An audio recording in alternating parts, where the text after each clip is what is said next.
अस्सलाम वालेकुम। आज हम बनाने जा रहे हैं चिकन शनवारी कढ़ाई, जो कि बहुत ही मज़ेदार बनती है। और इसको आएँ चलिए बनाना स्टार्ट करते हैं, वो भी मेरे स्टाइल में।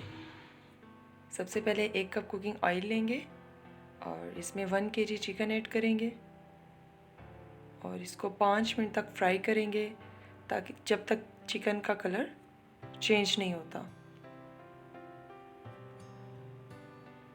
अब कलर भी चेंज हो गया है चिकन का। इसमें टमाटर डाल देंगे, जो कि मैंने 4 लिए थे, लार्ज टमाटर लिए थे, उसे कटिंग करके वो डाल दिए। और अब इसको कवर कर देंगे तकरीबन 10 मिनट के लिए। अब ऑलमोस्ट 10 मिनट हो गए हैं। इसमें 1 टेबलस्पून जिंजर गार्लिक पेस्ट डालेंगे और फिर इसको कवर कर देंगे 1 मिनट के लिए। और अब हम टमाटर की स्किन रिमूव कर लेंगे, जो बहुत सॉफ्ट हो चुके हैं।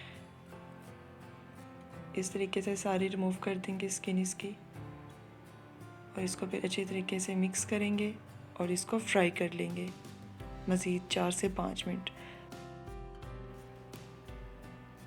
अब इसमें नमक डाल देंगे 1/2 टीस्पून, सब्ज़ मिर्चें डाल देंगे 2 से 3, और साथ में ब्लैक पेपर्स 1 टीस्पून। इसको अच्छे तरीके से मिक्स करेंगे।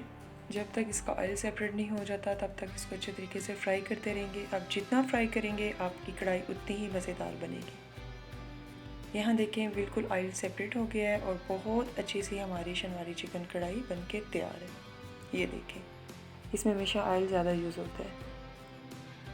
अब इसमें सब्ज़ धनिया डाल देंगे चॉप करके,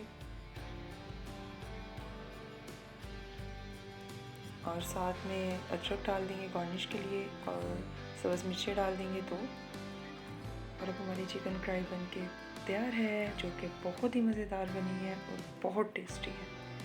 उम्मीद करती हूँ आपको भी ये बहुत अच्छी लगी होगी रेसिपी। आप भी ज़रूर ट्राई करें, अपने फ्रेंड्स एंड फैमिली में शेयर करें, और मेरे चैनल पर अगर न्यू हैं तो मेरे चैनल को सब्सक्राइब करें और बेल आइकन को प्रेस करें, ताकि मेरी हर आने वाली वीडियो का नोटिफिकेशन सबसे पहले आपको मिले। चलिए फिर मिलते हैं एक न्यू रेसिपी के साथ, तब तक के लिए अल्लाह हाफ़िज़।